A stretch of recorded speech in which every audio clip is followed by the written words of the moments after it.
Fala pessoal, tudo bem? Pessoal, arranquei o amortecedor traseiro do C3, tá? Pode ver, tá aí, ó. Olha como que ele tá bem gasto, olha aqui, ó. Isso aqui o cliente tava reclamando, tava uma bateção só lá atrás, olha aí, ó. Quebrado, tá? Tá sem. Já foi o amortecedor pro pau, tá? Agora eu vou estar trocando por um novo.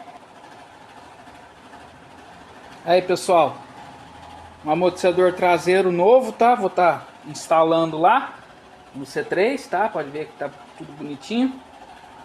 O curso dele tá bom, ó.